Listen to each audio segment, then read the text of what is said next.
Hello everyone, एक बार फिर से आपका स्वागत है हमारे इस चैनल पे। And today we are going to discuss a very sweet and small topic, जो कि हमारा अकाउंटिंग से रिलेटेड टॉपिक है, जिसमें हम cash transaction and credit transaction के बीच का डिफरेंस जानेंगे। मोस्टली कई बच्चों को इसके बारे में ऑलरेडी नॉलेज होती है, but there are some students जो कि आपके कॉमर्स फील्ड से ना होकर के साइंस फील्ड या किसी और फील्ड से हैं, बट अभी उनको कुछ ऐसे एग्जाम्स देने हैं जहाँ पे उनको ये टॉपिक क्लियर करना है। So now let's come to the point. तो यहाँ पे cash transaction and credit transaction में डिफरेंस क्या होता है? बच्चे take an example, let's suppose आपका एक बिजनेस है, ठीक है। आपका एक बिजनेस है और आप जो है यहाँ पे बिजनेस में क्या करते हो, मैन्युफैक्चरिंग का काम करते हो। मान लो यही पेंसिल आप मैन्युफैक्चर करते हो, तो इसके लिए आपको जो है इसके यूज़ होने वाली लकड़ी, इसमें यूज़ होने वाली ये जो आपकी नोक होती है जिससे आप लिखते हैं, इस पर चढ़ा हुआ पेंट जिसको आप जो है अपने डिज़ाइन दे करके आगे फॉरवर्ड करोगे, या रैपर जो भी चढ़ाओगे वो फॉरवर्ड करोगे और उसके बाद इसको पैक करके बेचोगे। ओके, तो ये पूरा प्रोसेस आपका मैन्युफैक्चरिंग का होने वाला है। अब यहाँ पे ऐसा बिल्कुल नहीं हो सकता कि आप जो है सामान जितना भी खरीद रहे हो वो तुरंत पैसा ले जा, भाई अच्छा ले आया, लकड़ी ले आया, ला दे पैसा ले जा, ला दे पैसा ले जा। This is not going to happen जो है आपके बिजनेस में या किसी भी बिजनेस में।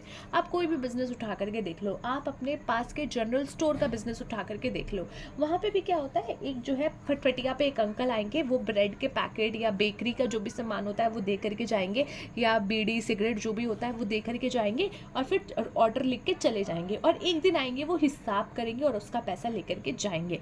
यानी कि जहाँ पे आप खरीद बेच कर रहे हो और वहाँ पे आप क्या कर रहे हो, उधार पे कर रहे हो। जहाँ जो पेमेंट होती है वो इमीडिएटली नहीं होती है। आपने सामान रिसीव किया but immediately you are not paying that person. आप क्या कर रहे हो, उस पेमेंट को आगे पोस्टपोन कर रहे हो और फ्यूचर की डेट के लिए पोस्टपोन कर रहे हो, और फ्यूचर की डेट में आप उसको पे करोगे, right. That is credit transaction. Credit transaction यानी उधार की ट्रांजेक्शन।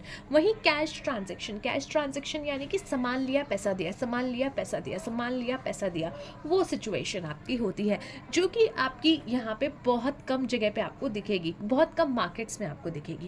नाउ कैश ट्रांजेक्शन देखो, कैश ट्रांजेक्शन यानी कि जहाँ पे इमीडिएटली पेमेंट की जाती है। जैसे ही आपको सामान मिल गया आप इमीडिएटली पेमेंट कर देते हो, इमीडिएटली कैश पे कर देते हो। वहीं क्रेडिट ट्रांजेक्शन में क्या होता है, जो पेमेंट होती है या जो रिसिप्ट होती है मनी की, वो ऑन द स्पॉट नहीं होती है, बल्कि वो किसी एक फ्यूचर डेट पे पोस्टपोन कर दी जाती है। एंड जैसे ही वो डेट आती है उस पर उस पेमेंट को जो है पे कर दिया जाता है। यहाँ पे कैश ट्रांजैक्शन की बात करें तो जनरली कोई पर्सनल अकाउंट इन्वॉल्व नहीं होता। अब इसका मतलब क्या है, आप एक ट्रांजैक्शन उठा लीजिए। लेट्स सपोज मैंने जो है मिस्टर राम जी से कुछ प्रोडक्ट्स बाय किए।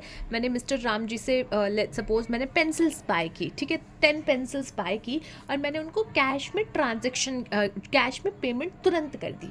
अब इस सिचुएशन में जहाँ पे मैंने कैश में तुरंत पेमेंट करके कुछ भी परचेज़ किया है, XYZ कुछ भी परचेज़ किया है, तो उस सिचुएशन में उसकी जर्नल एंट्री हम क्या करेंगे, उसकी एंट्री करेंगे purchase account debit to cash account. क्यों? क्योंकि हमने कैश पे कर दिया है। ऑब्वियसली जब भी हम कैश में पे करते हैं तो भले ही हमने किसी भी व्यक्ति से लिया हो, हमें उससे मतलब नहीं होता, हमें मतलब होता है कैश से और परचेज से। परचेज हुई है, कैश क्या है, खत्म बात। और यहाँ पे पर्सनल व्यक्ति जैसे कि मिस्टर रामलाल, श्यामलाल, घनश्याम लाल, या जो भी कोई व्यक्ति होगा जिससे भी आपने सामान लिया होगा, उस व्यक्ति के नाम का यहाँ पे इन्वॉल्वमेंट नहीं होता है। उसका जो पर्सनल अकाउंट है वो इन्वॉल्व नहीं होता। पर्सनल अकाउंट यानी कि जो कि किसी एक पर्सन से रिलेटेड है। अब यहाँ पे कैश में ट्रांजैक्शन हो गई तो उस पर्सन को हम नहीं देखेंगे, कहाँ से लिया कोई मतलब नहीं है, कैश में हमने खरीदा है, तो यहाँ पे पर्सनली कोई अकाउंट इन्वॉल्व नहीं होता। वहीं पे क्रेडिट ट्रांजैक्शन में जो है बिना पर्सनल अकाउंट के इन्वॉल्वमेंट किए कोई ट्रांजैक्शन आप रिकॉर्ड ही नहीं कर सकते। फॉर एन एग्जाम्पल, आपने क्रेडिट पे कोई सामान लिया किसी भी व्यक्ति से, मिस्टर ए से, बी से, सी से, किसी भी व्यक्ति से। अब ऐसी सिचुएशन में क्या है, आपने सामान लिया है तो यहाँ पे कैश तो गया नहीं, किसी का अकाउंट ही गया होगा, ए गया, बी गया, सी गया, डी गया, एफ गया, ई गया, ई गया, एफ गया, जी गया, एच गया, मतलब जेड तक कोई भी व्यक्ति गया। यहाँ पे हर व्यक्ति का अकाउंट ऐड होगा, उसका पर्सनल अकाउंट ऐड किया जाएगा, तभी आप क्रेडिट ट्रांजैक्शन कर पाएंगे, जैसे purchase account debit to ABCD जो भी व्यक्ति है वो, ठीक है। तो यहाँ पे बिना आपके पर्सनल अकाउंट के, आपके इन्वॉल्वमेंट के कोई ट्रांजैक्शंस रिकॉर्ड नहीं की जा सकती।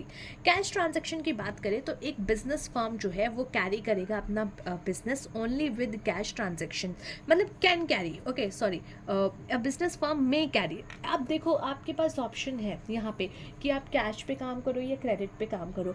हो सकता है बिल्कुल आपका मतलब अगर आप कह रहे हो कि मैं क्रेडिट पे काम ही नहीं करना, मुझे 100% कैश पे करना है, पॉसिबल है, बिल्कुल पॉसिबल है, आप 100% कैश पे काम कर लो। लेकिन आप कह दो कि मैं 100% क्रेडिट पे काम करूँगा, उधार पे लाऊंगा, उधार पे दूंगा, उधार पे लाऊंगा और मतलब फिर आप जो है आप काम करते रहोगे ऐसे उधार पे ले लेके। तो ऐसे सिचुएशन में 100% अपना बिजनेस या फुल्ली अपना बिजनेस जो है सिर्फ क्रेडिट बेसिस पे आप नहीं कर सकते, बिकॉज लेट सपोज आपने आगे जो है किसी व्यक्ति को उधार पे माल बेच दिया, लेकिन पीछे से सप्लायर भी आपको कितना उधार देगा और आगे वाला को भी आप कितना उधार दोगे।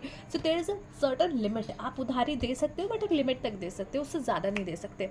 आप देखिएगा जो बड़ी बड़ी कंपनीज हैं वो भी जो है अगर किसी सप्लायर के साथ काम कर रही है तो सप्लायर उसको थोड़ा बहुत तो उधार दे देगा, 1000 2000 20000 30000 जैसे भी उसकी जो है वैल्यू है या उसका जितना भी स्केल है आपके फाइनेंस का वो दे देगा।